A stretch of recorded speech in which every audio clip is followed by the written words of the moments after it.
오늘은 6계명의 내용을 함께 살펴보도록 하겠습니다.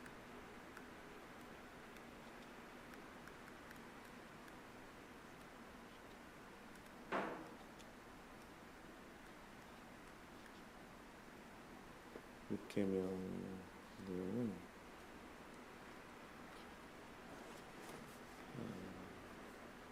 살인하지 말라입니다. 그래서 예전에도 한번 살짝 말씀드렸던 것 같은데 이웃과의 계명의 내용을 보시면 이제 조금 더 심하다고 표현해야 될까요? 어쨌든 정도에 있어서 이제 심한 내용에서부터 점점 이렇게 조금씩은 그 내용들이 더 덜 중하지만, 그러니까 심각하지만 더 보편적으로 범하게 되는 어떤 죄의 모습으로 이렇게 쭉 가는 것을 보게 됩니다. 그래서 마지막에는 이제 어디까지 가는 거죠? 마음까지, 탐심까지 이제 갑니다. 그래서 사실 모든 계명이 다 유기적으로 연결이 되어져 있고, 그래서 어느 한 계명만 어기고 다른 계명들은 어기지 않는 이런 경우들이 사실 흔하지 않죠. 그래서 결국 우리가 어떠한 탐심 가운데 실제적인 우리의 어떤 관계 속에서의 어떠한 죄악까지 결국 범하면서 살아가게 되는가라고 했을 때 우리는 늘 이제 살인의 죄를 이제 범하며 살아가게 되는 것이다라는 사실을 우리가 이 계명의 말씀의 내용들을 쭉 이렇게 묵상하다 보면 생각해 보게 됩니다. 깨닫게 됩니다. 그리고 결국에는 이러한 살인에 대한 계명의 내용들이 5계명에 있는 내용들, 권위를 인정하지 않는 내용들과도 사실 너무나도 밀접하게 연관되어져 있다라는 사실들을 이제 보게 됩니다. 그래서 오늘 내용에 보시면 그런 설명들이 있어요. 본래의 존재의 가치대로 살아가지 못하게 하는 모든 어떤 모습들이 다 이 살인하지 말라라는 계명의 말씀 가운데 포함되어 있다. 그러니까 다시 또 말씀드리지만 살인하지 말라라는 계명이 딱 정말로 살인하는 것에만 국한되어진 계명이 아니다라는 사실을 적어도 우리 성도님들은 잘 이해를 하고 있으실 거라고 생각합니다. 아니라고 그러면 정말로 이거는 심각하다라고 생각해요. 너무나도 많이 말씀드렸기 때문에. 살인하지 말라라고 했을 때 그런 맥락에서 사실 오늘날 이 시대 가운데 너무나도 많은 성도님들이 내가 적어도 6계명 정도만큼은 내가 어기지 않았다 라고 생각하며 살아가는 경우들이 적지 않이 있을 것이다라고 생각하지만 우리의 탐심의 죄로 말미암아 결국 우리는 그 외의 모든 인간적인 계명들, 그러니까 궁극적으로는 그것이 1계명을 어기는 것이기도 하지만 인간과 인간 사이의 관계에 있어서도 우리에게 마땅히 요구되어지는 그 모든 책임과 의무들을 우리는 다 하지 않고 살아갈 때가 너무나도 많이 있다 라는 사실을 좀 이 시간 우리가 깨달을 수 있어야지만 된다고 생각합니다. 그래서 살인하지 말라라는 것은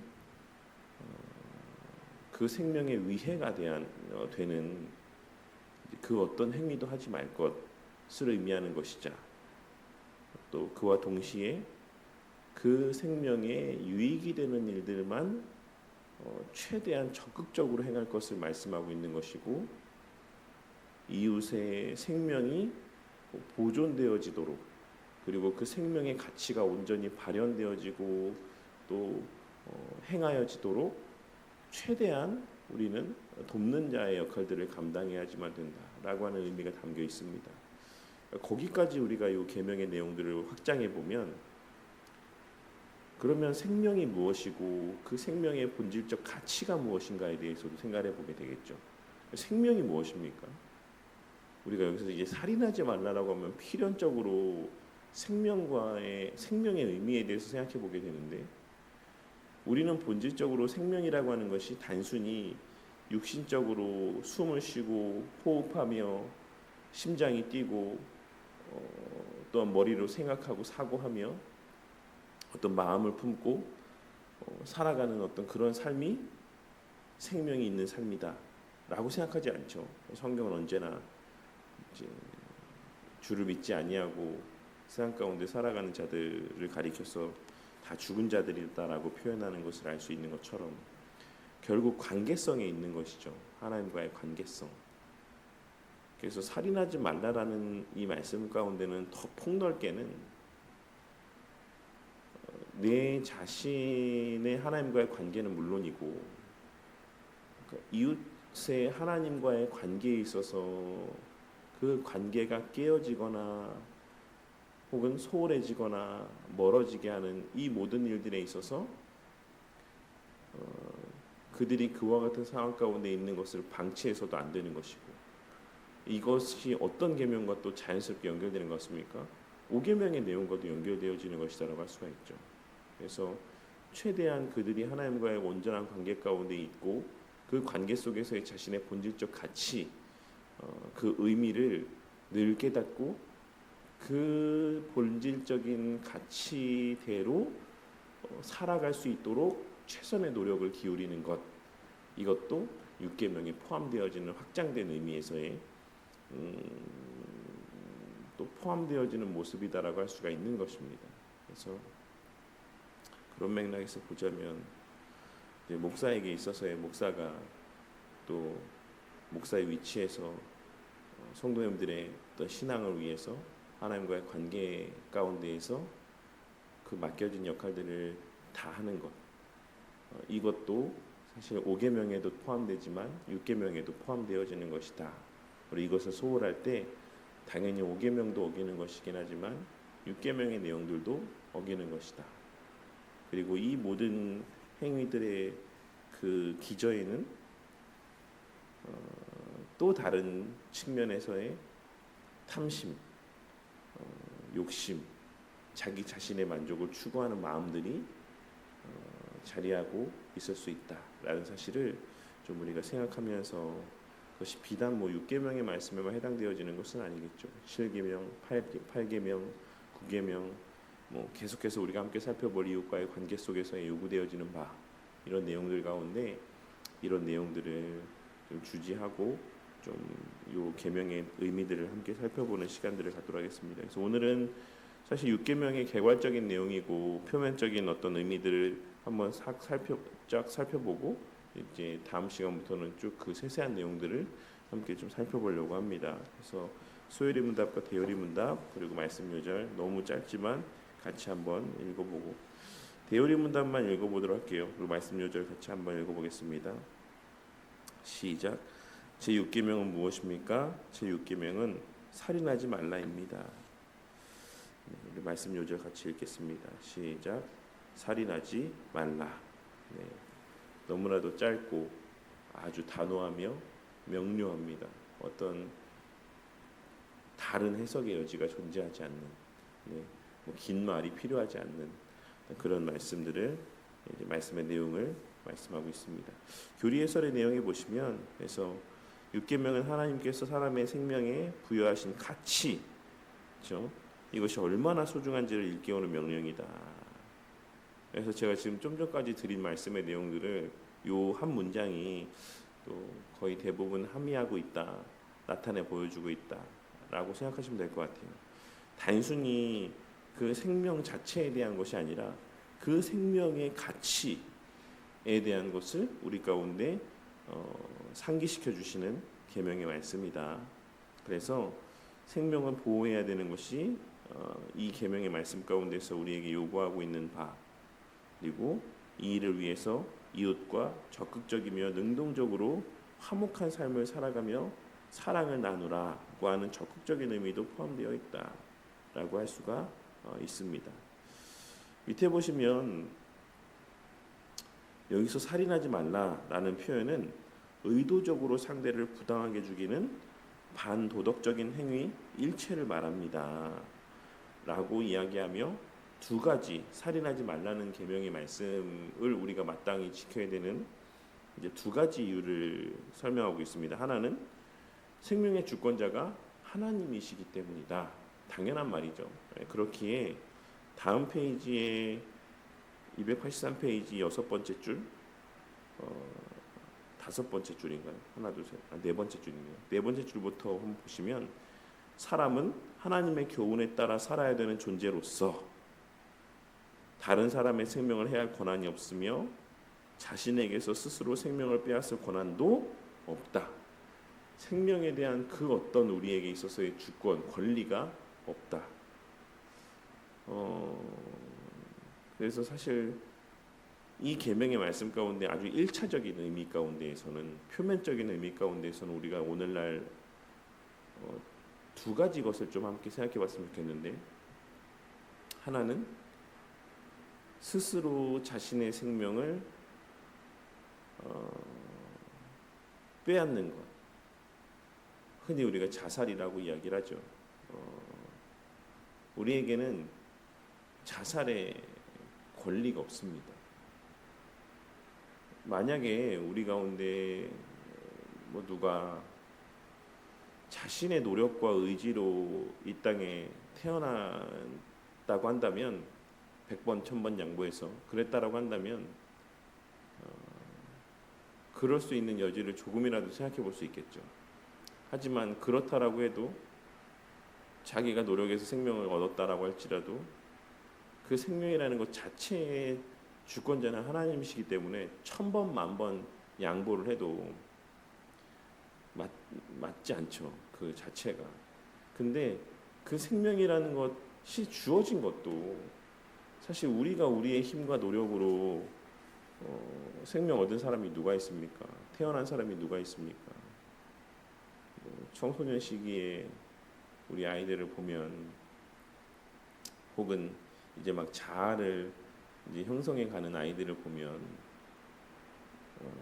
그 나라고 하는 것에 대한 그 인지, 자각이 어마어마하게 완고하다라는 사실을 우리가 보게 되죠. 내가 한다, 내가 할게. 이것들, 이런 생각들, 그것이 뭐 어렸을 때야 그래도 뭐 귀엽게 보여지겠지만 이제 초등학교 고학년이 되고 중고등학생이 되고 더 나아가서 이제 20대, 30대의 삶에 접어들며 그들의 삶을 보면 그 본성적으로 자리하고 있는 그 나라고 하는 어떤 대상에 대한 집착, 그 강팍함이라고 하는 것이 어느 정도인가라고 하는 것, 본래 자신의 것도 아니었으면서도 그 자신이라는 존재 자체가 그 자신으로 말미암는 것이 아니었음에도 불구하고 그 자신이라는 존재에 대한 집착이 어느 정도인가라는 것을 우리가 깨닫게 됩니다. 그리고 지금도 마찬가지죠.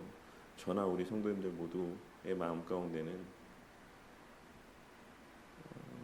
심지어는 우리가 더 악한 이유는 우리는 생명의 주권자가 하나님이시다 라는 사실을 계시된 말씀을 통해서 알고 있고 성경 말씀을 통해서 설교 말씀을 통해서 늘 듣고 보고 자신의 입술로까지도 고백하며 살아가면서도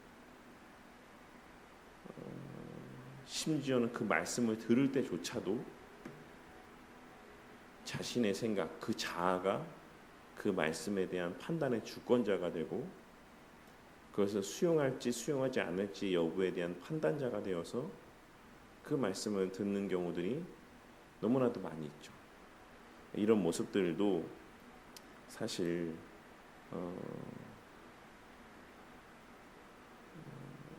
우리 스스로가 우리에게 부여된 생명을 해하며 살아가는 모습입니다. 넓은 맥락에서.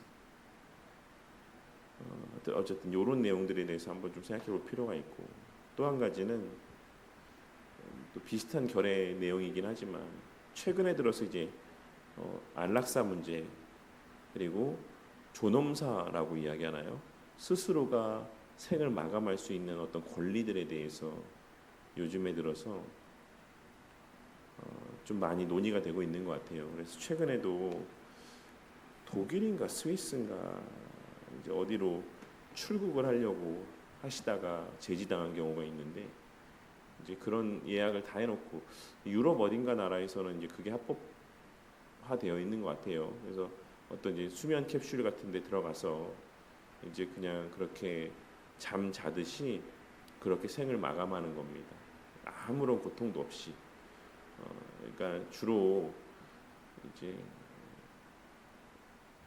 치유 불가능한 어떤 그런 질병에 있는 분들이 너무나도 고통스러우니까 이제 그렇게라도 생을, 우리나라에서는 불법이니 생을 마감하고 싶어서 그렇게 외국에 가서 그런 안락사, 존엄사 뭐 이런 방식으로 생을 마감하고자 하는 분들이 있으신 것 같습니다. 되게 어려운 문제죠. 사실 우리가 내 정말로 사랑하는 분이, 가족이 어차피 낫지도 못하고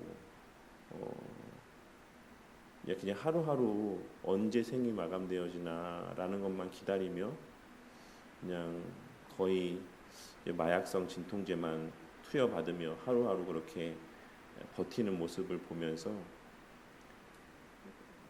이 상황에 대해서 우리가 단순하게 죄야, 그렇게 하면 안 돼 라고 단호하게 이야기하는 것이 참 쉽지 않은 문제다라고 할 수 있을 것입니다. 실제로 그런 상황들을 마주하게 되면.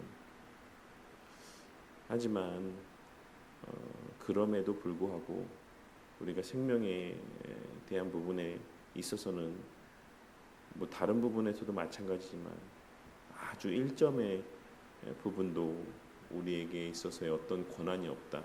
많은 사람들은 그 생명을 버릴 권한이 그에게 있다라고 생각할지 모르겠지만 얼마나 그게 무슨 말입니까? 다시 또 말씀드리지만 본인이 원해서 태어난 게 아닌데, 그 어떤 생명에 있어서 본인이 기여한 바도 없는데 자신의 본래부터 것이었던 것처럼 정말 좀 많이 양보하면 그 부모에게 있는 거 아닙니까? 어떤 맥락에서 보자면, 굳이 우리가 또 고난을 이야기하자면 우리야 하나님에게 있다라고 생각하지만 하나님이 안 계시다라고 생각하면 그 생명의 권은 사실 그 부모에게 있는 거 아닙니까? 오늘날이야 인권을 이야기하고 자식의 권리, 아이들의 권리에 대해서 이야기하지만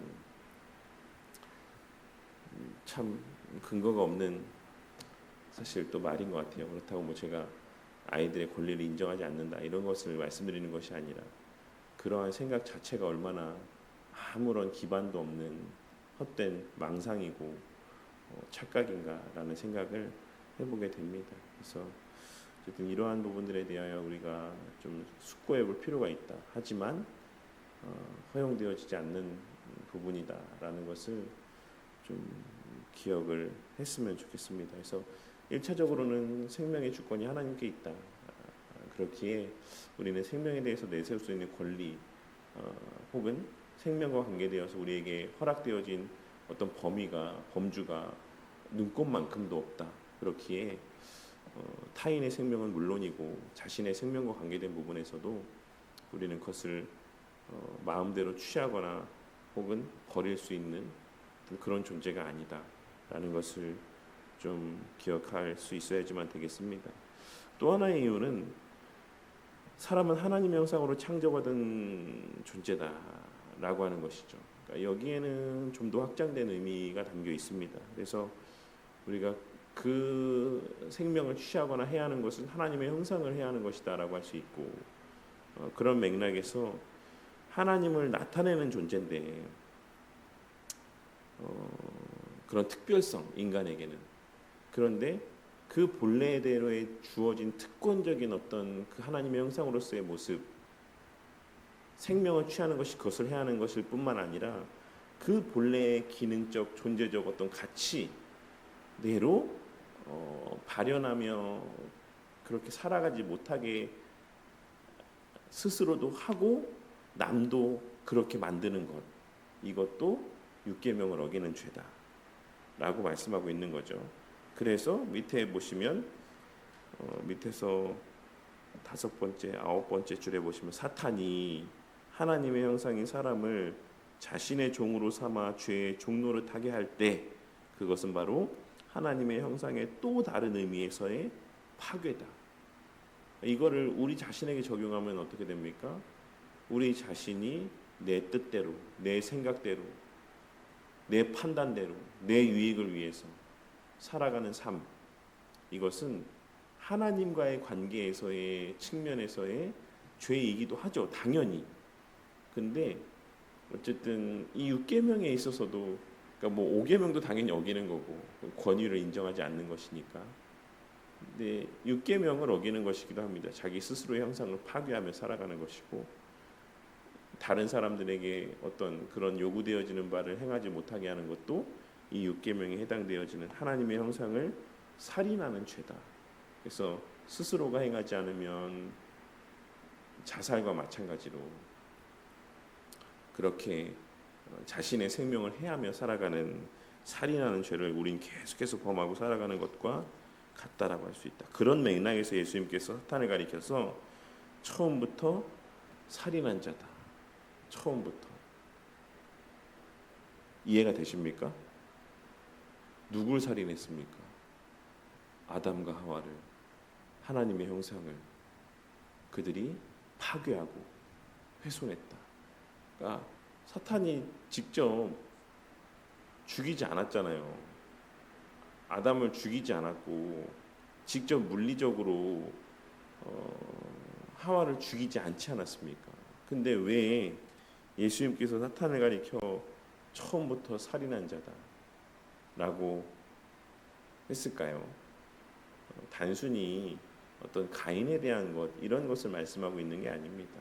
형상이라고 하는 것에 대한 훼손, 이것을 말씀하고 있는 것이죠. 그래서 그에 대해서 우리 예수님 말씀을 생각해 보면, 너희는 너희 아비 마귀에게서 났으니 너희 아비의 욕심대로 너희도 행하고자 하느니라. 제가 앞서 뭐라고 말씀드렸죠? 결국 이 모든 죄의 근원 이면에는 무엇이 자리하고 있다? 탐심이 자리하고 있다. 그는 처음부터 살인한 자요, 진리가 그 속에 없으므로 진리에 서지 못하고 거짓을 말할 때마다 제 것으로 말하나니 이는 그가 거짓말쟁이요 거짓의 아비가 되었습니다. 그래서 예수님의 말씀이 아마 이 말씀, 요 내용들을 같이 연관지어 생각해 보시면 조금 더 다르게 들릴 것이다라고 생각합니다. 우리는 일반적으로 왜 너무나도 익숙하게 그냥 사탄을 처음부터 살인한 자다라고 예수님께서 말씀하셨으니까 그래, 사탄은 처음부터 살인한 자지 라고 생각하고 있는데, 왜 예수님께서 사탄을 향해서 그렇게 말씀하셨을까? 사탄이 누구를 살해했을까?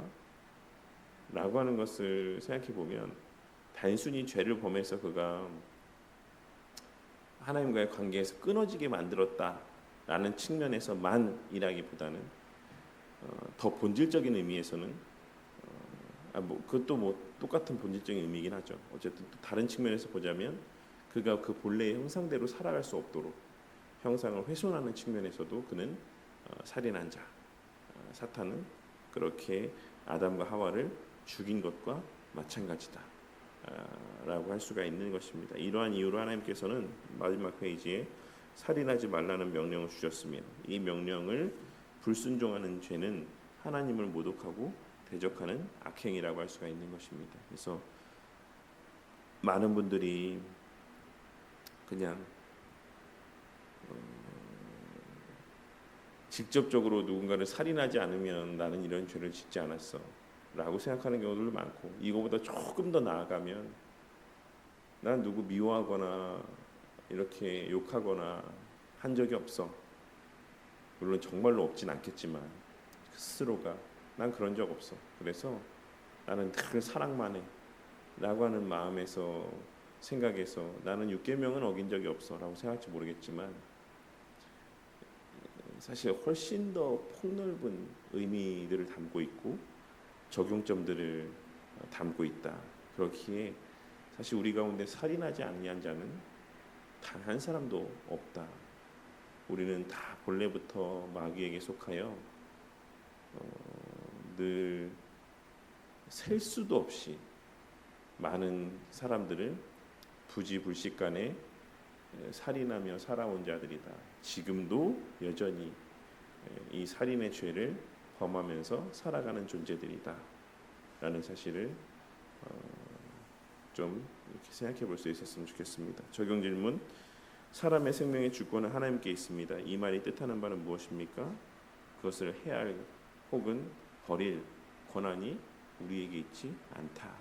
자살, 존엄사, 안락사 이러한 것들도 우리에게는 전혀 그 어떤 선택의 어떤 영역, 선택지가 될 수가 없다라는 것을 기억하시고,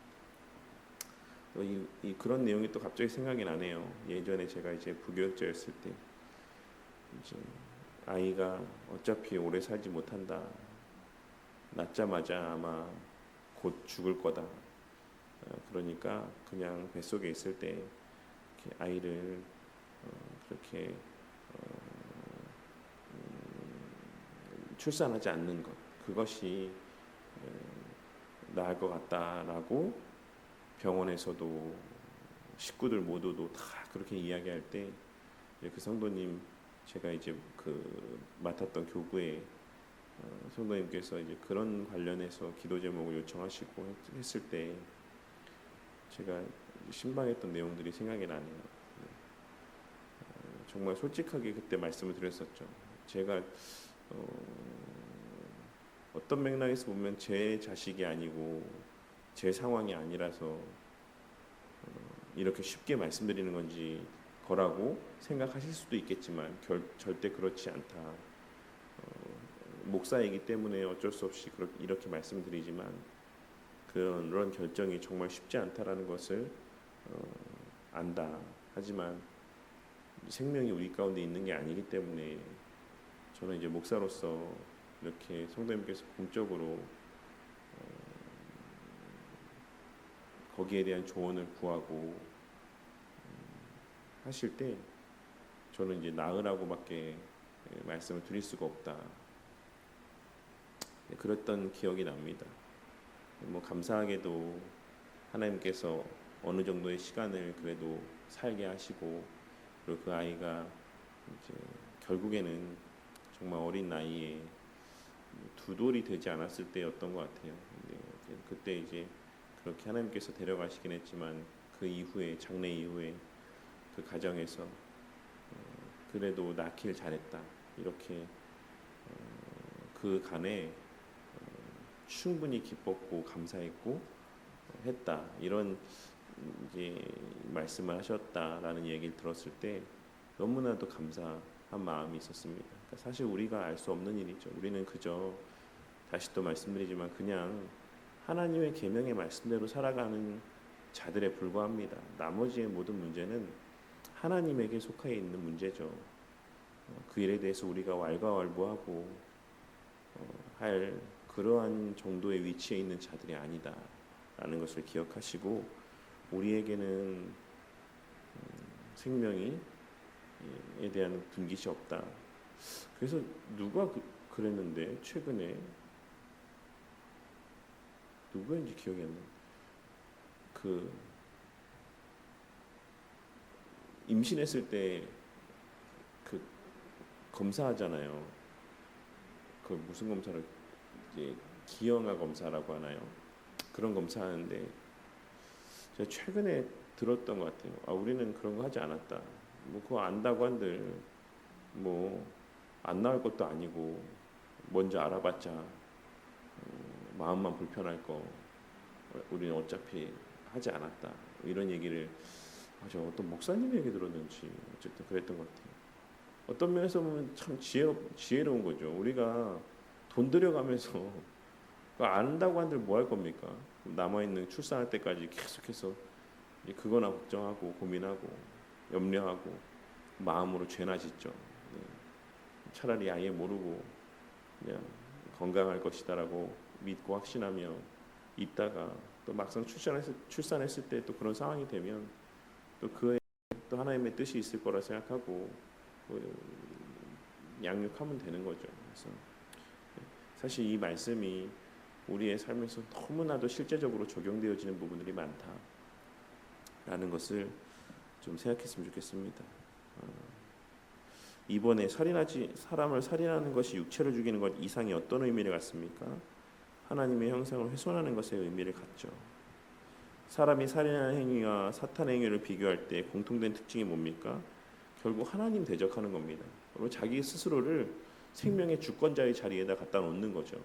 신성모독이고 하나님을 대적하고. 마지막, 여러분은 사람을 대할 때 하나님의 형상이라는 존엄성을 의식하십니까? 그러한 의식이 사람에 대해서 어떤 말과 태도와 행동을 갖도록 합니까? 여러분이 지금까지 해오신 것 가운데 변화될 것이 있다면 무엇이 있습니까?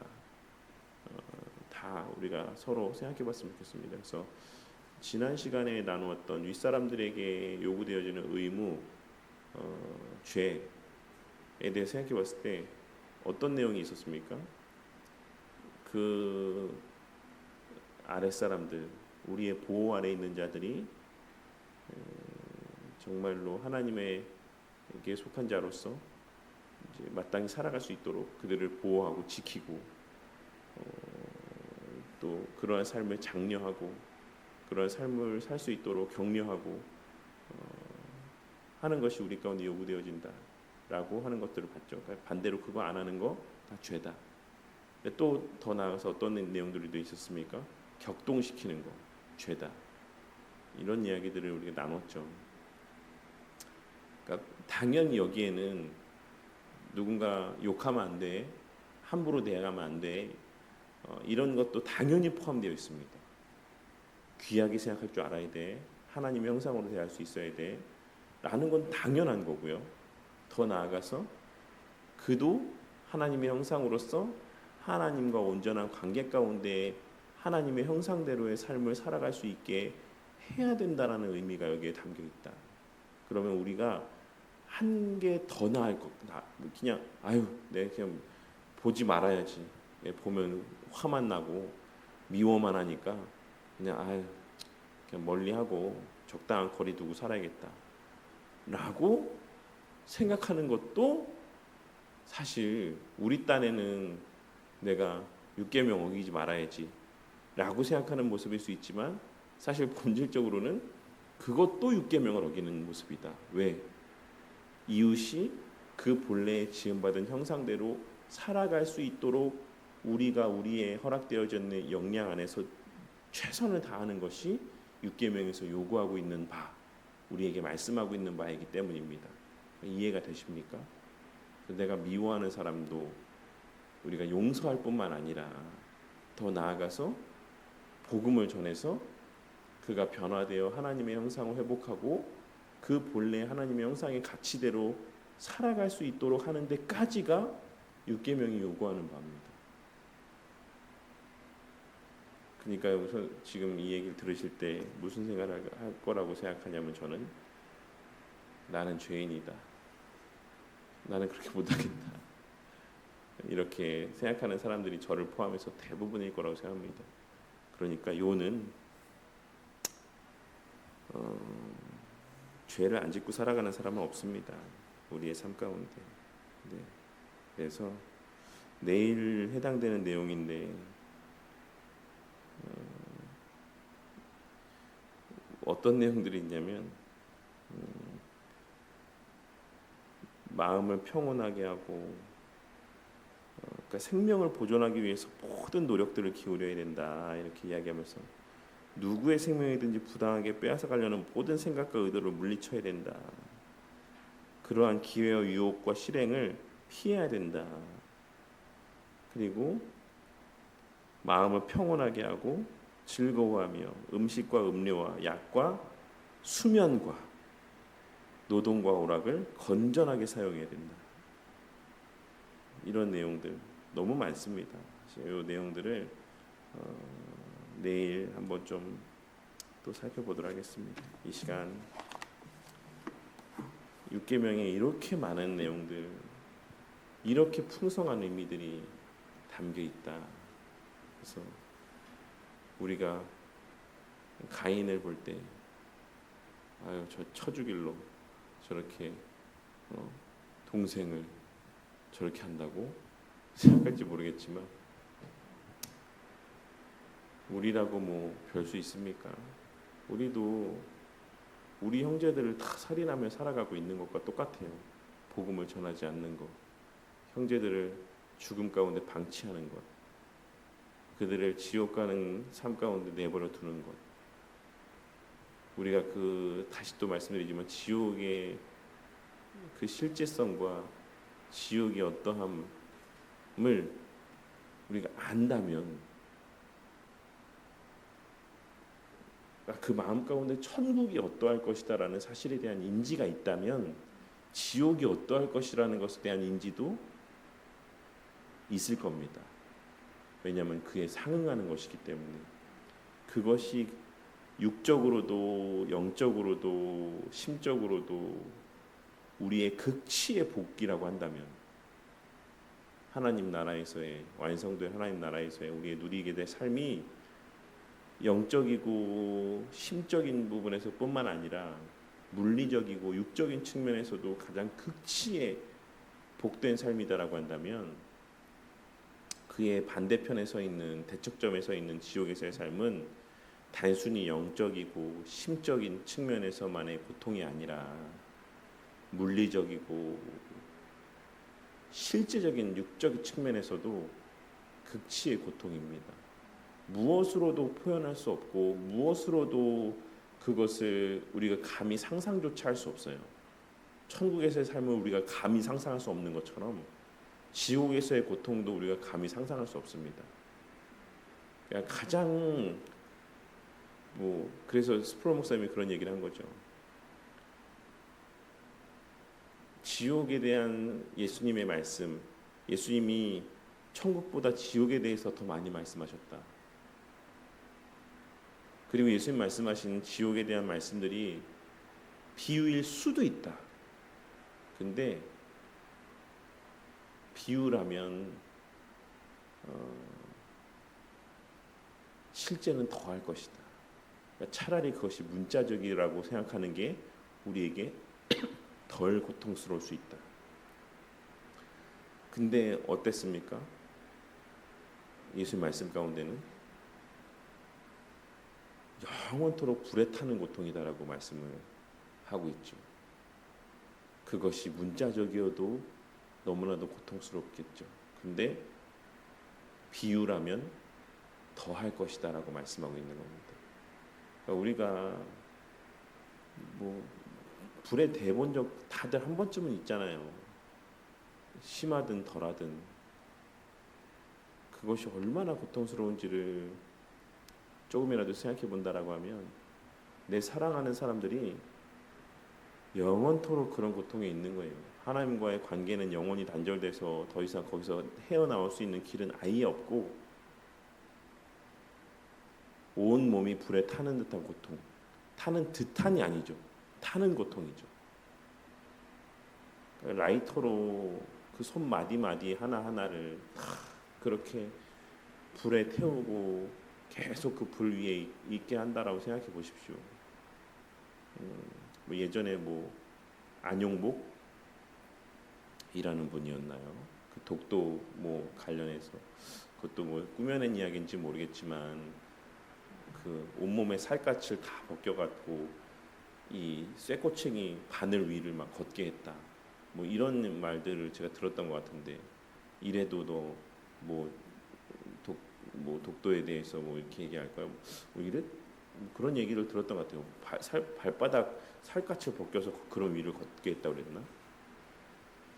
우리가 그 말만 들을 때 그리고 뭐 서대문 형무소 이런 데 가서 고문했던 거 보면서 그 보기만 해도 막 소름이 돋고 막 이러는데 그러면서 우리가 어떻게 합니까? 치를 떨잖아요. 아유 나쁜 놈들. 어떻게 사람이 사람한테 이럴 수 있지? 이런 막 분노가 치밀어 오르지 않습니까? 근데 우리가 조금만 생각해 보면 내가 그러고 있는 거예요, 지금. 내가 내 형제를 그렇게 내버려 두고 있는 겁니다. 뻔히 눈에 보이는데 어떤 삶을 살게 될지 뻔히 알고 있는데 애써 모른 척하고 아닌 것처럼 평안한 것처럼 언제 우리에게 그런 기회가 끝날지도 모르면서 그 형제가 언제 하나님께서 데려가실지도 모르면서 그냥 계속 천년만년 내 곁에서 항상 있으면서 언제든지 내가 복음을 전할 수 있을 것처럼 실상은 그런 마음이 없는 거죠. 그런 마음도 우리한테는 그건 다 살인하는 죄다. 네, 우리가 그 사실을 기억하고 살아가는 자들이 되기를 위해서 이 시간 함께 기도했으면 좋겠습니다. 그래서 비단 누구한테만 아유 저 못된 놈 죽일 놈 최근에 뭐 자식이 엄마를 죽였죠. 그런 애들 보면서 아유 저 패류나 이렇게 이야기하지만 내가 내 부모에게 신앙의 도리를 다하지 않는 거 그 아이와 똑같습니다. 우리도 패륜적인 삶을 날마다 살아가고 있는 거죠.